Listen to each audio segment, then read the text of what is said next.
Sadgurunath Maharaj Ki Jai, and welcome to Jagadambe Reads the Holy Books of India, Mahabharata536. As you may remember, Bhima was thinking back to when Duryodhana had told him he didn't understand Hridaya. He is full of the qualities that are found in a Kshatriya and only in a Kshatriya. Can you not see that a tiger can never be born of a poor, meek deer? Can you not feel that he's a Kshatriya? I have made him king of the Angas. But I know that he does not deserve this. He deserves to be lord of the entire world. He is born to be great. You are not good enough or great enough to recognize him. Duryodhana's words burned into Bhima's mind now. Yes, they were not great enough to recognize the greatness of Hridaya. Bhima was sobbing as if his entire frame was shattered. He could not speak a word. There was dumb misery and nothing else. Nakula thought of the duel he fought with Hridaya. He remembered the words of Hridaya. He had said, "Someday you will be proud of this duel you fought with me. Someday you will be proud of the fact that Hridaya insulted you."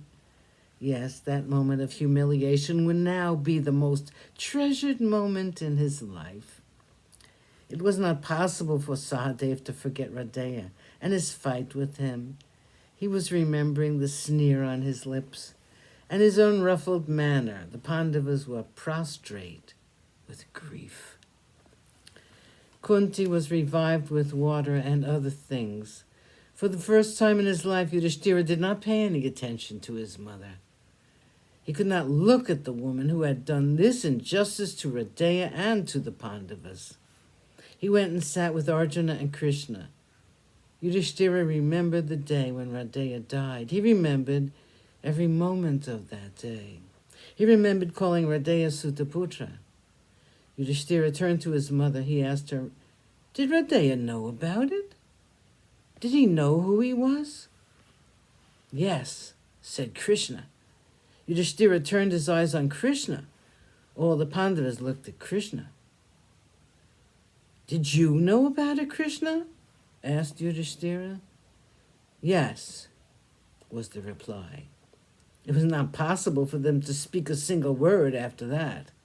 Hridaya knew that he was not a Sutaputra. He knew that he was the son of Surya and Kunti, and yet he allowed his own brothers to taunt him with that name. Yudhishthira beat his head in futile anger. He said, "When I heard that Hridaya was dead, I ran to the battlefield to see if he was really dead.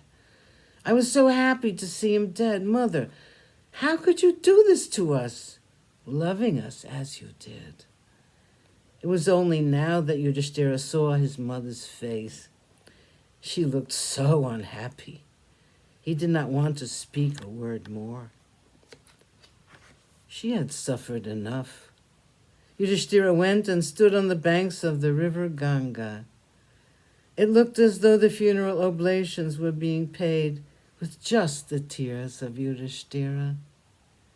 The death of Abhimanyu and the death of the sons of Draupadi were forgotten in this great calamity which had befallen them. They had killed their brother.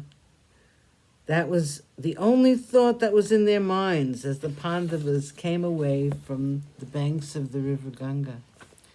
The procession wended its way towards the city. Gandhari, Kunti, and Draupadi were sharing the same grief. They had lost their sons, and they were inconsolable. Krishna walked along with them. He left them all to their grief. Krishna and Satyaki were walking a few steps behind the procession. Chapter 8. Yudhishthira's unhappiness. They had to stay away from the city for the duration of a month. They could not go back to the city until the funeral rites had been performed. All of them stayed in temporary houses built on the banks of the Ganga.